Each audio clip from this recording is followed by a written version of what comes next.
Welcome to Real Foot Forward, a West Tennessee podcast from Discovery Park of America in Union City, Tennessee. Today's episode is brought to you by First Choice Farm and Lawn. Thank you, Zach, and welcome to Real Foot Forward, a West Tennessee podcast where we explore the history, the people, and the culture of our home here in West Tennessee. I'm your host, Scott Williams. Okay, Zach, as always, what is something you discovered this week at Discovery Park of America?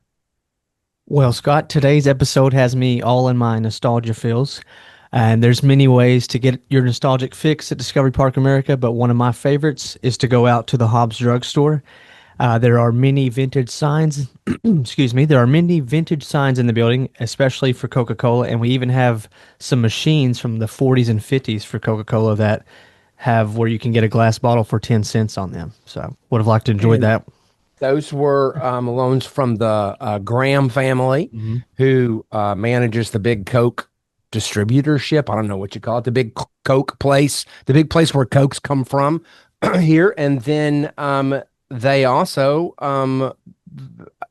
built and operate the 3 hotels that are right next door to Discovery Park. So we are good friends with the Graham family and very appreciative of those things. Our guest today is also doing something nostalgic. Our guest is Seth Manea. Welcome, Seth. Hello. So Seth is, I don't know if new is still the word. So he's the owner. It was new a while back, but you're going to tell us all about it. But he and his wife Tabitha are owners of the historic Calvert City Drive-In, a little ways up west from here in Western Kentucky. East from here in Western Kentucky. The theater, in doing my research, it first opened in 1953. It's entertained generations of moviegoers, but it closed in 2021 because of the passing of the longtime owner, Evelyn Harrington, who was, and Seth, you can confirm this or not, 110? Yeah, actually, right? She was 110 years old when she passed. Wow, that's amazing. Now, you guys are now the owners, so take me all the way back before we talk about the drive-in. Tell me, where did you come from? What was your childhood story? Yeah, so you mentioned we're the new owners. I still feel new, even close to 3 years in. But my wife and I grew up in Paducah, Kentucky. I've always been attached to anything old or nostalgic. I like old cars. I liked all the 50s stuff. I like Elvis Presley, my wife as well. She even had a dog named Elvis. So the 50s and things that were just nostalgic were just something we were interested in. She's a photographer full time. I have been in real estate since, 15, going on 15 years now. And this just kind of popped up as an opportunity. It was for sale, and we just decided that it was something that we wanted to pursue. So, take me back a little bit to the history of the drive-in itself. Talk about, it sounds like, it's been there since 1953. That's incredible. Yeah. Talk a little bit about its history there in the community. Yeah, so the Calvert Drive-In Theater, it's here in Calvert City, Kentucky, right on the outskirts of town. We are along Interstate 24. In fact, Interstate 24 wasn't here when the place was built. It ended up taking some land away from this property, but we're right here where Highway 95 and Interstate 24 are. It was built by Paul and Evelyn Harrington. They also had an indoor theater in Calvert City, and drive-ins were kind of the thing in the 1950s. They were popping up. I want to say one a week, 2 a week, 3. They were just everywhere. They're popping up all over. And at one time, there was the numbers. Depending on which numbers you read reports of 4,000 in the United States at one time, and that was around the 50s, 60s. And there's other reports that say it's close to 4,500. I don't know the exact number, but there's not many left. There's 6 here in Western Kentucky, 6 here in Kentucky. We're the only one in Western Kentucky, and there's about 280 in the entire country at the current moment. We're going to talk a whole lot more about this, but you just made me wonder: is the films that they provide theaters, regular traditional theaters, the same as the films they provide drive-ins, or is it a different technology? Yeah, it's the same thing, and that's you mentioned technology. That's part of the reason drive-ins are have kind of gone to the wayside. A lot of them disappeared around 2012, 2013 when the implementation of digital technology. There's no longer support for 35 millimeter film. There are some drive-ins that are still, and other theaters, of course, that are using 35 millimeter film. But what's out there is what's out there. They're not making any new film. Um, Digital delivery is the way to go. We just actually upgraded to the newest technology. They send us the movies right over the internet now. They used to send us a drive. We still occasionally get movies on a hard drive, and we put that hard drive in our server and ingest the content. But now it's all right over internet, and it goes right from their server to ours, and we have the content. And we are a first run theater. First run theaters play new content, and we do that, but it's tough with one screen. That's a little bit difference with us and an indoor theater. Indoor theaters typically have multiple screens, and there's some requirements for new movies. The length of time you have to hold a new movie, it might be 2 weeks, 3 weeks, whatever the case is. So sometimes we do run older stuff, and when we run older movies, we can keep it a day or two, a weekend, something of that nature. So we try to mix it up. In the summer, we do first run, but it's the same content you'd see in any other theater. Do theater owners, drive-in movie owners, do y'all have like an association and you gather, every year to exchange ideas and Yeah, absolutely. I, in fact, just joined that this year. It's called UDATOA, the United Drive-In Theater Owners of America. And so I didn't know about it when I joined it. There's not all members or not all owners of drive-ins belong to that, but it is a great association. I've met a lot of great people. I've met a lot of, there's a group of us, younger, I say younger, I'm almost 40 now, but newer generation of drive-in owners, and we just bounce ideas off of each other. And then, in fact, today I've actually got a Zoom call. We have a weekly Zoom call with Udatoa, and we get on and we talk about, hey, what are you planning?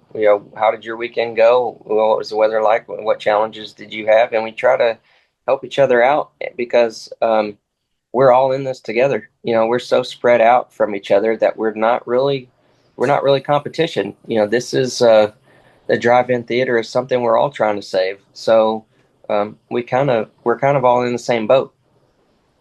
Zach, have you ever been to a drive-in movie?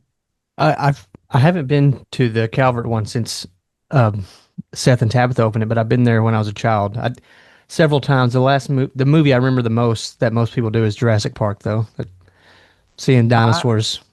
I love drive-in movies. When my girls were little, I mean, we would do them. Oh shoot, I forgot the name of the one in Memphis that was on the Summer Was Twin it? Drive-In. I got you. I think it just went out of business, honestly. The Malco. Malco. Yes, Yep. just Yep. closed this year. You should buy that one too. Yeah. That's the thing. I think I'm not sure the exact details on the Malco, but usually the land is worth more than the business, and that's the tough part. We I kind of joke around that we're a burger joint with a movie screen because without our food, this place probably wouldn't survive, and that's the big challenge, especially you're doing first run movies. The percentage of ticket sales that goes to the studios, it's up there. Depends on the studio, and it's tough. It's hard to make any money on you know ticket sales. So you have to do something different, and this place fortunately was known for the cheeseburgers. We've got the best cheeseburgers in Western Kentucky. I will argue with anybody about that. If you want to try one, come try one. But they're just different. It's a different burger, um, and we're doing them just like they did them 70 years ago. Well, that's what I was going to ask you. Because when you do a little research on you guys, the cheeseburgers and the hamburgers come up over and over and over again. Is there some secret that we're not supposed to know about what you guys are doing to make those so spectacular? Yeah, there is, and of course I can't tell you, but they do have a lot of pepper. It's funny. Sometimes we get new visitors, and they're not aware of that, and they get the burger and they're like, whoa, that's a lot of pepper. But there is, and that's just one of the things. But there's a process to them, and we were shown how to do the burgers the way they did them, and we continue to do that, and um, that's what keeps us going. We're going to take a quick break, and when we get back, I'm going to get into more detail about what happened when you decided to go home and say, "Honey, we bought a drive-in."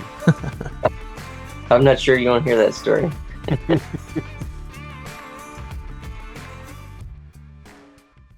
First Choice Farm and Lawn is proud to serve our community. With their exceptional customer service, certified technicians, and a knowledgeable staff, they're sure to take care of all your outdoor lawn care needs.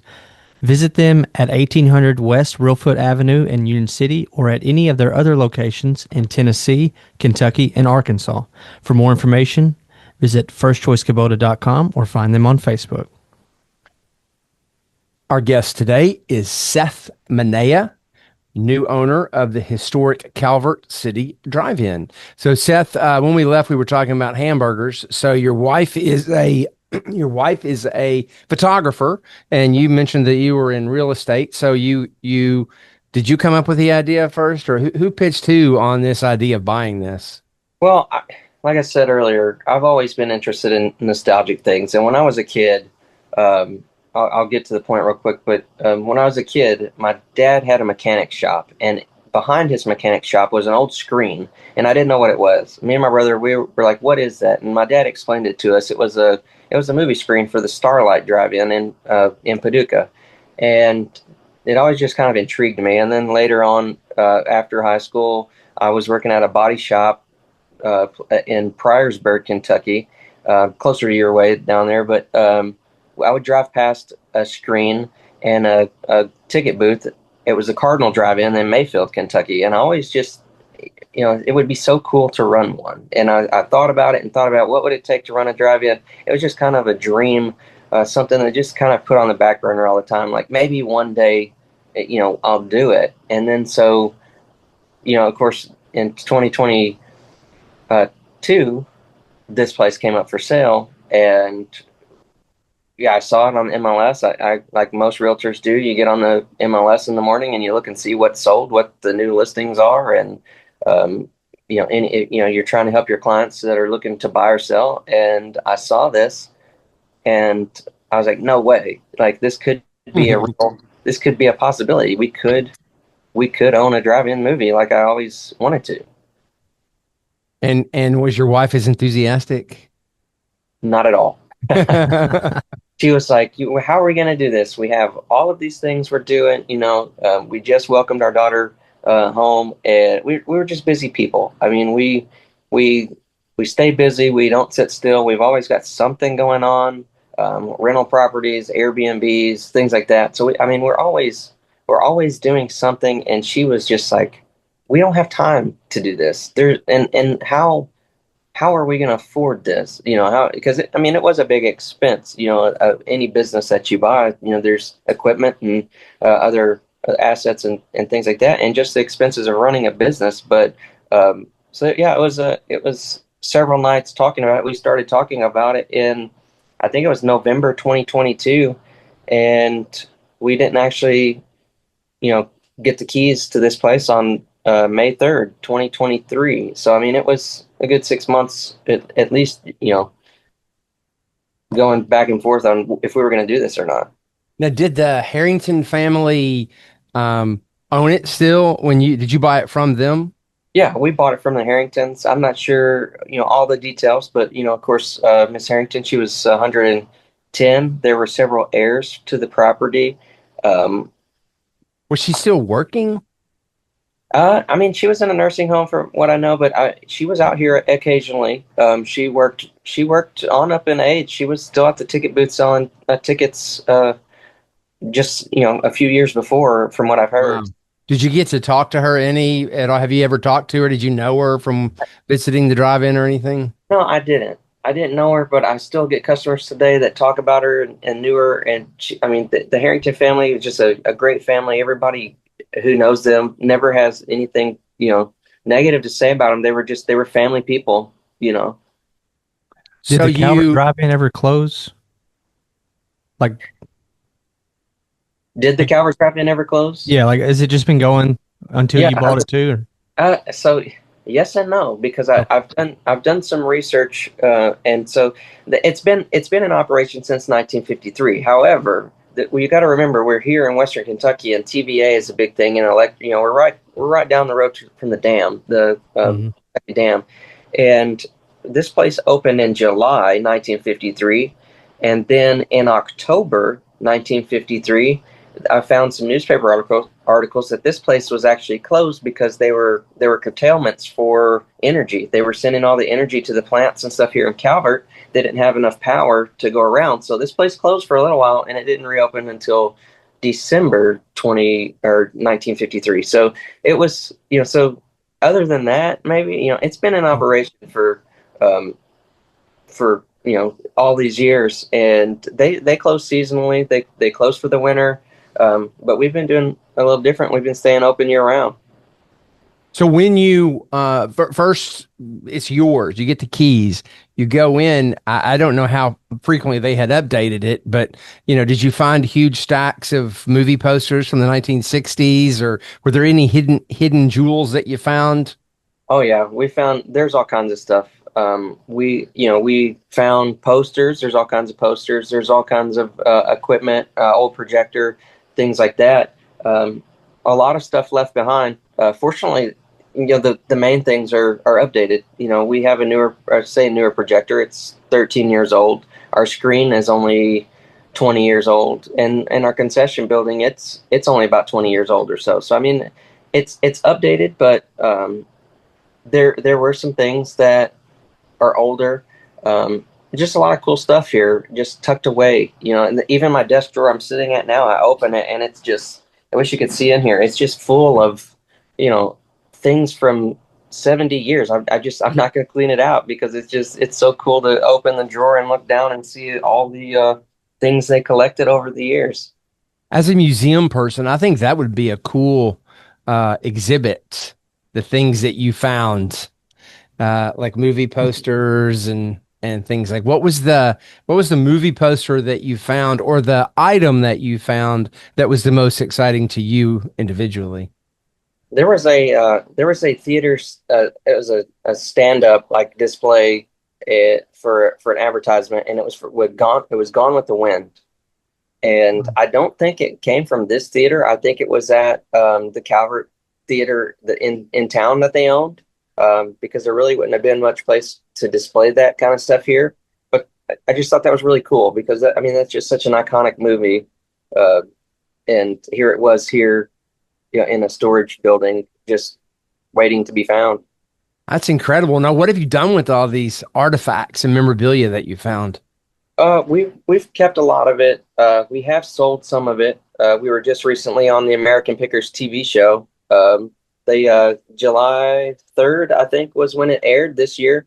We're the first episode of season 27. So Mike came in and picked over this place and found some cool stuff. He found some stuff I didn't know was here. Um, but yeah, it was a good time. But yeah, I've been real careful on where I let this stuff go because I want to make sure that it's appreciated wherever it goes. I don't want When does the episode air of you on the Pickers? it Is it was already aired? yeah, it aired July 3rd. So this year. So it's on the History Channel now. Zach, we should see if we can find a link to the preview or whatever and put it in the show For notes sure. so that we can check it out. And then, Zach, you have a question. So you also have like arcade and stuff in there, right? But Yeah, okay. that's kind of you've kind of hit a subject that I could go ahead and announce. Oh, We have a building here, but those arcade games in the concession line, they're nostalgic games. They're remanufactured games. There's a guy in Tennessee actually that builds them. I reached out to him on Facebook, and I got those arcade games, and they're like the classic, Pac-Man, Donkey Kong, Galaga. And then the other ones like all movie theme, like Ninja Turtles and Superman, X-Men. Those, cool games like that. So we have two of those, and those have been fun. But we actually have a building here on the property that's a 50 by 100 building that is, it was an auto museum at one time, and it's just been empty. And we're actually working on building an arcade in there. We Oh, haven't wow. really made any big announcement or anything about it. That's our winter project for this year, but we're hoping to have that open by spring. Now, okay, so this is a great idea. Why don't you take a section of that and make a little museum exhibit about the history of the theater and use some of those items that you have found? And I think that would be fascinating. Yeah, absolutely. That's actually something we've thought of. We've got the old projector. It's still down in that building. The lamp house is gone. I think the lamp house for that projector is here somewhere. If we find it, we can put it back together. If not, we can figure out how to maybe display what's left. We've even got some of the old road sign that was up at the road there because it's been rebuilt. But it's a huge sign. It's probably 15 feet wide, and we were going to put it up on the wall, but there's movie reels, there's old speakers, there's I've got a tube tester for the tube amps for our field speakers. You know, we lost our tube amps for our field speakers, but we were able to keep our field speakers going. We're about one of 20-25 theaters that still have the speakers that you use in your car. But yeah, we've got a lot of history, and that would be a perfect place to display that stuff. Yeah, and photographs. I'm sure there's lots of Oh yeah. photographs of the family and people there and, through the years. Yeah, definitely. There's all kinds of, and they did, the previous owners did a good job at taking pictures. You know, I don't know if they just wanted to keep records of I mean, anytime I need to dig out in the yard or whatever, there's documents here pointing. I mean, I have filing cabinets of pictures and maps and things. Just it's really interesting. I learn something every day at this place. Was there ever, I know you used to back in the 50s and 60s, sometimes there would be special appearances at movie theaters before when movie stars would be on, promoting. Did they ever have anybody famous? Oh yeah. And I can't remember. I should, being the owner of this place, I should remember the movie. But when they opened, the first night they opened, they had a celebrity here, for the opening of the theater, and they played a movie with that actor in it. And there's been several people here over the years. I mean, even just we continue that tradition. We try to do that. Last year, we had the cast of Grease here. We had some Pink Ladies and some of the T-Birds. We had a tent out here, and they did autograph signings and stuff. And we played Grease. And I mean, and they actually started the movie. They started the projector, and they were just tickled to death. They're like, all these years, we've never actually Wow. started our own movie. That's fun. Have you ever had an Elvis tribute artist? No, that sounds fun. Yeah, you need to do that. We have one here sometimes. And Zach and I, tomorrow we record with Peter Guralnick, right? Hmm. So Peter Guralnick just wrote a book about Elvis and Colonel Parker.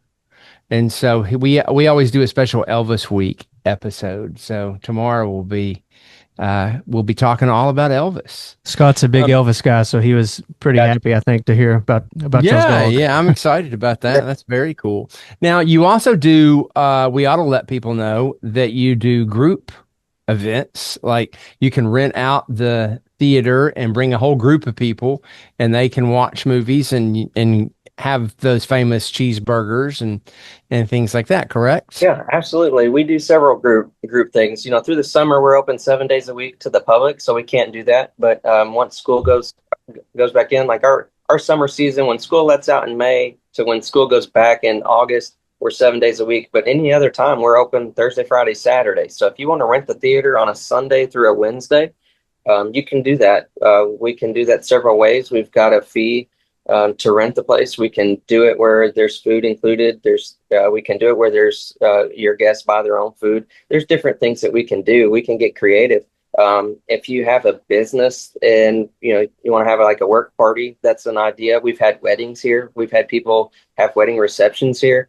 I mean, we can do all kinds of stuff. Or if you're just trying to advertise your business and want to reach more people, you can host a free night here. You can pay us, a fee to rent the theater and to book a movie on a no admission contract, and you can let people in for free. You're basically covering their admission, and they can spend money here in the concession stand, and um, people remember that your business did something for the community. So we try to work with people when we can, and just get creative on um, how we can help each other here in the community. So for people who are listening, it sounds like you have tackled a lot of different uh, businesses and business models. I heard you mention Airbnbs and rental properties, and sort of this podcast is all about what inspires people. What inspires you to do so much and to tackle so much and to jump in without really knowing what the future holds? I don't know. I say a lot of it's probably my upbringing. My mother, she's from the area, but my father, he's an immigrant. He came here in '82, landed in New York City with the clothes on his back, and they've they've done everything they set out to do. And I'm just not afraid of failure, because I mean, what's the worst that could happen? So I mean, I've done so many things in my lifetime, and I plan to do so many more. But um, I'm just not afraid to try something new. I think that's just my nature and how I am. Of course, I've stayed up late several nights wondering, even with this business, how am I going to make payroll, the next week, because we've had some tough times too. It's not all been great, but um, my wheels are just always turning and trying to figure out the next step. But at the end of the day, if tomorrow we have to close our doors, I'm not upset about it, because I I live in the best country in the world, that I have the opportunity to do this, so that's just kind of who I am. Where was your dad an immigrant from? What country? Romania. He came from Romania, and at the time he left, it was still communism there, and some things happening that the world wasn't aware of at the time, and the world was becoming aware of things going on in other countries, and he was lucky to make it out of there. And so he met your mom in New York, or did he somehow No, meet her he in ended up Romania? he ended up in Paducah, of all places. He had reconnected with somebody, one of his friends from Romania, that had made it over here as well. And I'm not sure how they ended up in Paducah, but so my dad came here, and I say here, Paducah is just about 20 minutes from here. But and then he met my mom, and then just he stayed in Paducah. Yeah, that's great. What a great success story. Yeah, I mean it's Now, the American dream. I mean that's plain and simple. now what's next? You've given us a little bit of a taste of what's to come. How far in advance do you pick the movies? I mean, do you know what movies are coming soon? It depends. Like I'm working on one. I'm gonna make a release this weekend. I can't announce the movies for for my Halloween event that I'm doing. It's not a Halloween like scary event, but it's a great movie that everybody enjoys.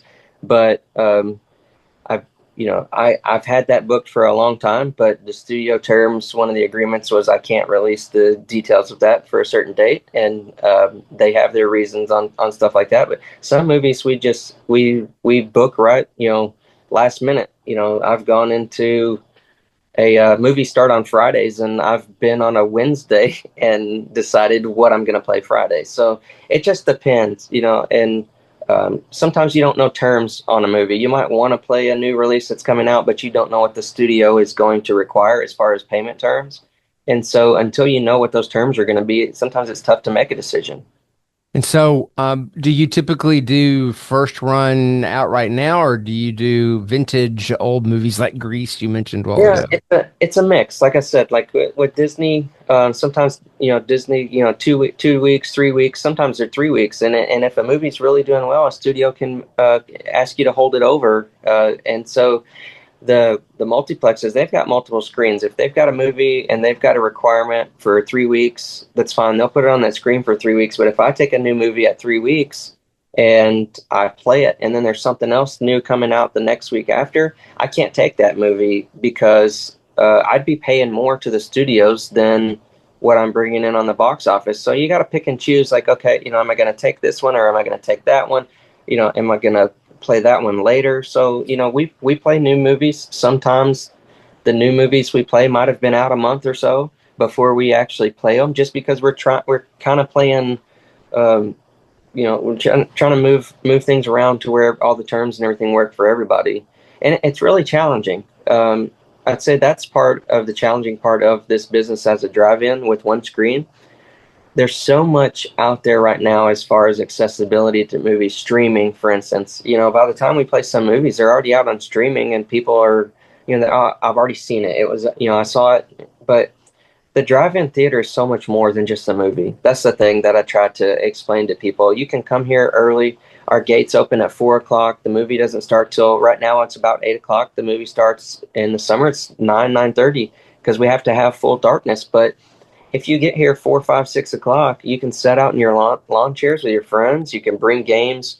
The kids just run around out here and have a good time, and just kind of disconnect from everything, and you're in your own little world. And it, that nostalgia from, for people my age and older, they remember that a time with no cell phones and just being a kid.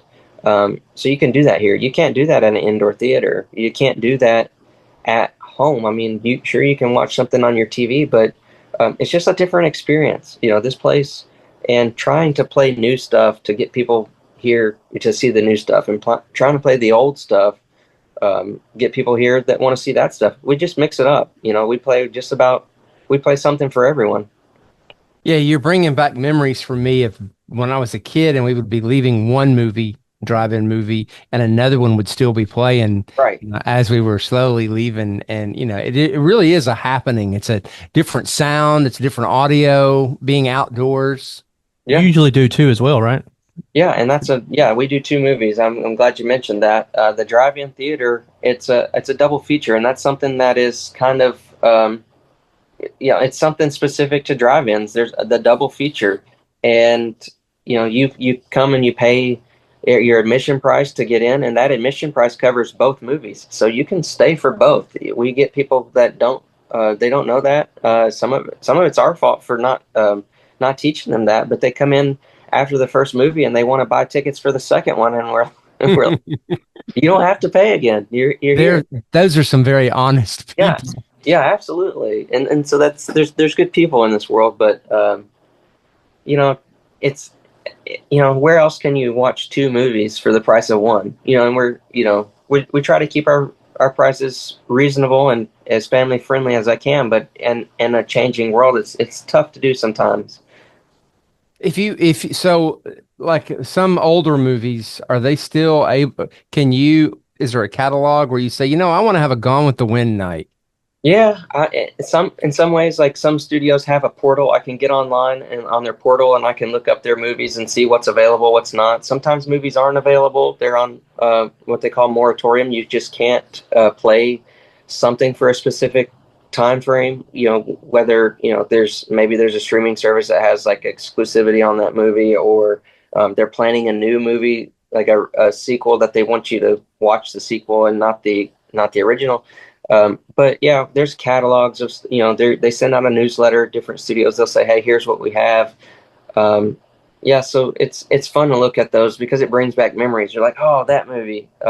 For instance, Ninja Turtles, the Ninja Turtles movie. It's on a anniversary year this year, and Fathom is doing it, and everybody's asking if we're going to play the Ninja Turtles movie, and I'm like, we played it in 2023, like when it wasn't cool. It wasn't a Yeah.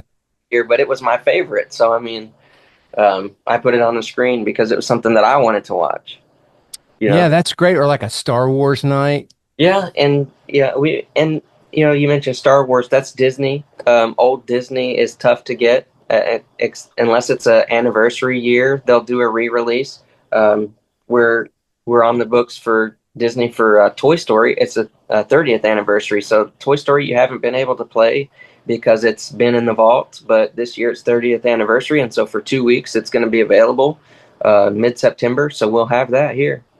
What do you do for Christmas? Do you have any special Christmas movies that you show?